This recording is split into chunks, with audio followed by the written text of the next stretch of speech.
Good news, good people, good life. Los Banos today. Good morning, Los Banos. Welcome to the Los Banos Today Morning Show. The Los Banos Today Morning Show is brought to you by the Boys and Girls Club. The Boys and Girls Club of Merced have moved into Los Banos. They're located up here at our community center, and you can register your children on their website at bgcmerced.org. That was bgcmerced.org.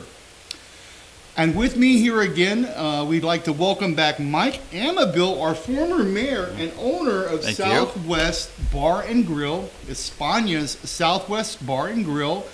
And if you missed our last show, I'll just kind of recap. Mike was going over some of the issues that we're seeing, as well as an introduction to him and España's. And what we'd like today is just to have Mike come back and expound on some of the issues of transportation, infrastructure, and the bypass, as well as to talk with us today about the Tomato Festival and the history of the Tomato Festival and all that it brings to our community. And so thank you once again for joining us here today, Mike, on the morning show. We welcome you back, and we're very excited to hear what you've got to say. Thanks, Dave. It's always good to be back here with you. Thank you. Well, where do we start? A city is very difficult to run. There's a lot of different aspects you have to look at. Of course, protection of your citizens is the number one responsibility and the most number one importance of the city. But besides that, there's a lot of different aspects of the city that you have to look at. And I think, you have to look at growth, basically. It all really depends on growth. In 1978, actually in 1977, in the county of San Diego, the county started to double property tax rates to the citizens in the county. And there was a big uproar. And so they started a movement, and they put on the ballot Proposition 13. And if you're old enough to remember those days, it passed, and it capped our property tax at 1%. Well, that's pretty much what everybody was paying around the time. It brought down some property taxes, but most of them was that. But it was really the future. People were worried about what would that cap do to the future, 20 years from now and stuff like that. So I think I mentioned a little bit in our last show about how cities had to be creative to bring in more tax revenues. And they did the auto plazas and stuff because sales tax became very important. Sales tax was a big issue. So cities since then, you could be a small little city back in the 50s and 60s and 70s and not worry about where your money came from because it was a very constant money source. Property tax is very constant, and it's not volatile to the economy like other things are. But then after Prop 13, which I think was a blessing, because even though we didn't have that problem in Merced County in Northern California, I think it stopped other counties from replicating what San Diego was doing. Cities all of a sudden had to worry about income besides property tax. And like I said, sales tax was one of them. But then they had to look at growth of the city. And pretty much like a business. If a business doesn't grow at least 5% a year, then you're really falling behind because of inflation and things like that. And so that's where the city government is. So to be able to have all those very important infrastructure things that you talked about, you need a little bit of growth, so there's money coming into the city. And I think the city council here is aware of, and I know when I was mayor, I was very aware of all growth had to somehow not impede our existing residents, benefit them in some way, and then allow the city to grow. Because if a city today in California doesn't grow, the city dies, basically. And so talking about infrastructure, growth allows us, it also causes a lot of problems, but also allows us to plan. And so before the city, there looking at expanding their wastewater system plant, expanding their water wells, looking at surface water in conjunction with well water, and also looking at road infrastructure, which is, I think, a very important thing, because we all know what Pacheco Highway can do at noon, at 5, when school gets out. Right. The Caltrans basically rates traffic levels from A to F, and they say in the future Los Banos is going to be an F, Oh, my which goodness. is as bad as some parts of LA County, which is not a good thing. So we have to be very creative, and one of the things that the city is looking at, and I'm not a spokesman for the city anymore, Yeah. but I talk to a lot of people, and they're looking at expanding like Pioneer Road, and they've had workshops about that and things like that, which would be a local bypass, and I think that's really important. Give your citizens a local bypass, Yeah. like you see other cities like Highway 41 in Fresno, things like that. You know, Yeah. it's a local bypass, allows people to move through the city, and it protects Pacheco Highway, because Right. there's so many businesses on Pacheco Highway that depends on, traffic. Right.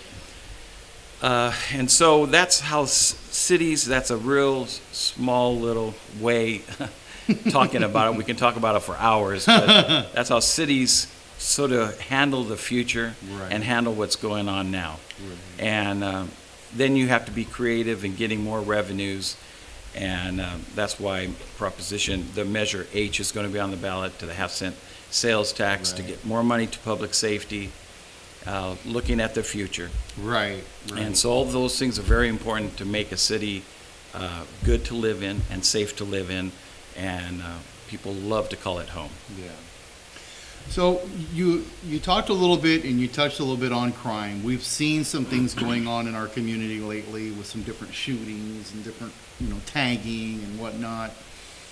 That increase is definitely going to be necessary for the police departments, et cetera. But how do they go about understanding and allocating? How does that all work at that level? How do you guys determine the need? Well, basically, around 50% of the general fund, which is the funds that aren't allocated specifically for enterprise funds like wastewater or water or something like that, around 50% goes to public safety.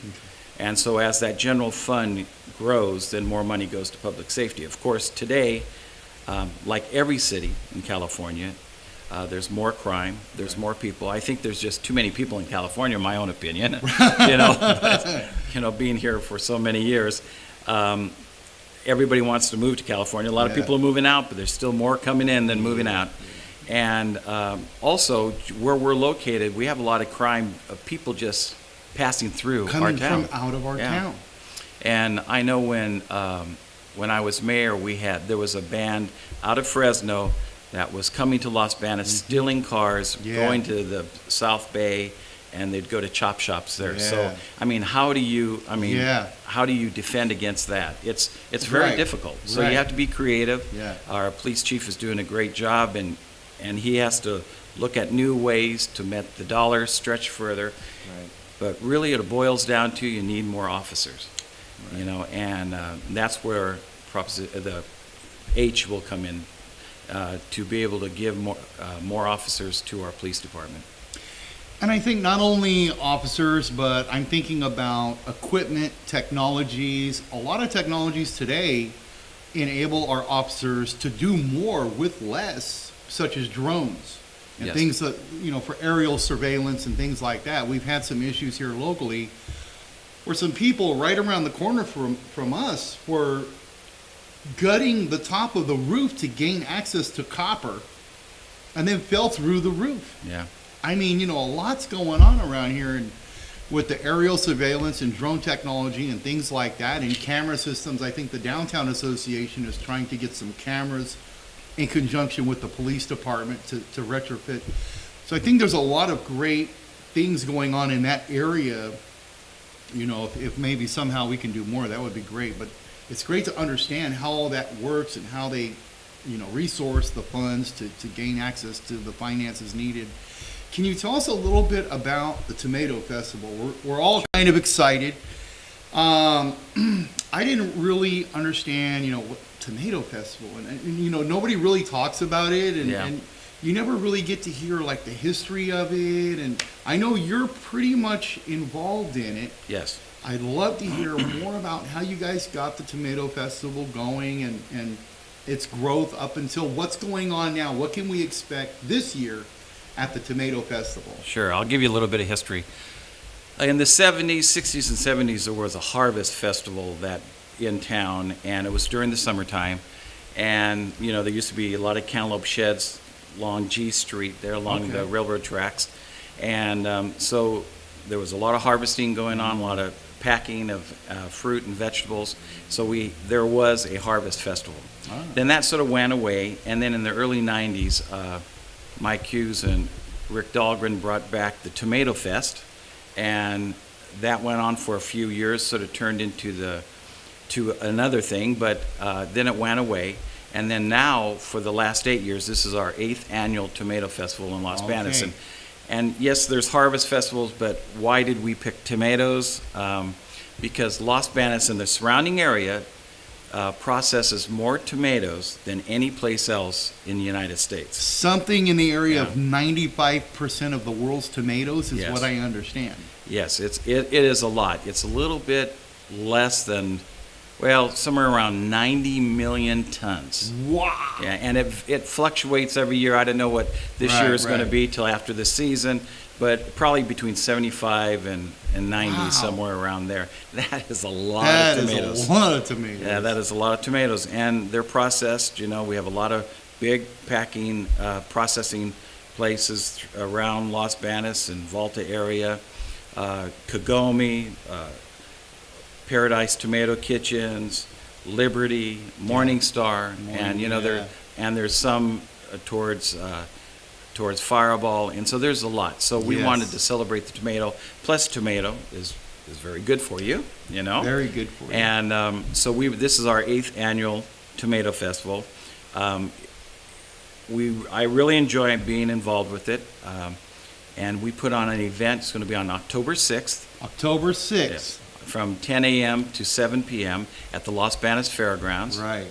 We're going to have a lot of music, a lot of really good bands. There's going to be Tomato Alley. Right now we have around 9 vendors for just food. We'll be selling green fried tomatoes, and we're trying to get all the vendors to do some form of a tomato something in their green foods. Fried tomatoes. Yeah, they're good. They're very good. And then there's going to be a lot of vendors also. We're having, of course, the events are a lot of fun. Right. We have the Tomato Chow Down, which is the most in a few minutes how many tomatoes you can eat. Okay. And you'd be surprised how many people join in on that activity. And, we have, I think last year it was around 5 pounds of tomatoes the gentleman ate. Oh, wow. Just incredible.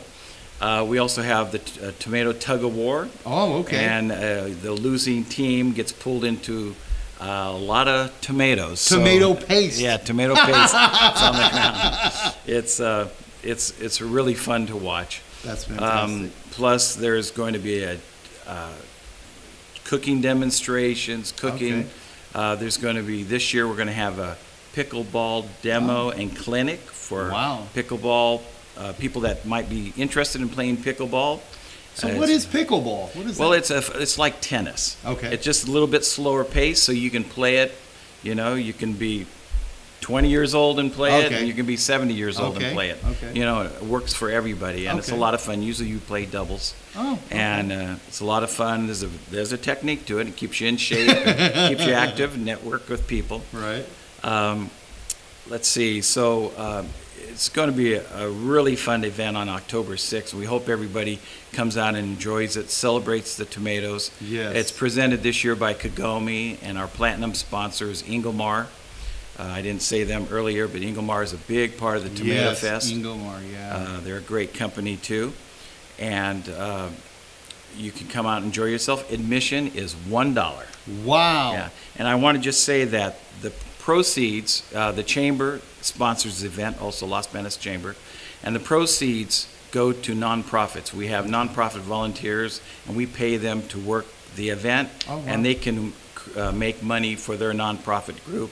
If it's a church, we have some high school groups doing it, and it's Oh, really that's good. a So we want to fantastic give it back event. to the community. That is amazing. Wow. There's going to be rides, there's clowns, there's people, paint, face painting. There's a painting class at the school right Wow.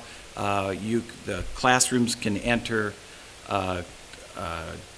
an artist painting contest will be entered at the fair, and they can wow. win prizes. That's going on at the schools. Oh, very And nice. so there's a lot of things That's going on. a lot of participation. Yeah, The lot. community's involved. Only $1. You're going to $1. have a ton of things to Yeah. do, a lot of activities. And the tug of war, that's really a big activity, I guess, that goes on over there. And before we close and before we end, is there anything else that you can think of that you might have forgotten? We want to thank Kagome, Ingomar, all of the sponsors for doing this. We want to thank the Los Banos Chamber of Commerce, not just for this event, but for all the events that the chamber's Yes. involved in. They host probably more events, I think, in the city than pretty much anybody. Yeah. So they're a big support for the community in that way. And we want to thank them. Big shout out to the Los Banos Chamber of Commerce and all of the volunteers over there that help bring this stuff together, as well as yourself, Mike, and everybody that's behind the scenes that makes these things happen for our community. I just want to say really quick, thank you everybody that's joined in and watched the show. Remember to like and share our video. And we want to say a special happy birthday to Rebecca Butler. Thank you so much, and good morning, Rebecca. And we hope and wish you a happy and amazing birthday. And we want to thank everybody for joining us here on the morning show. We hope you'll join us again. And remember to like and share our videos. And thank you, Mike, for coming back and joining Sure, Dave. with us again. It's always a pleasure to have you. You're a wealth of information and knowledge. And I just want to say, if your audience wants to know more about the Tomato Fest, it's lbtomfest.com, and it has our schedule and everything. lbtomfest.com. lbtomfest.com. You've got the schedule, all the activities, all the events, as well as if you go to losbanostoday.com, click on events, you're going to see the Tomato Festival. We've posted that information in there for you as well as there are several articles on our website that go over all of the information. So thank you once again, and have a great day.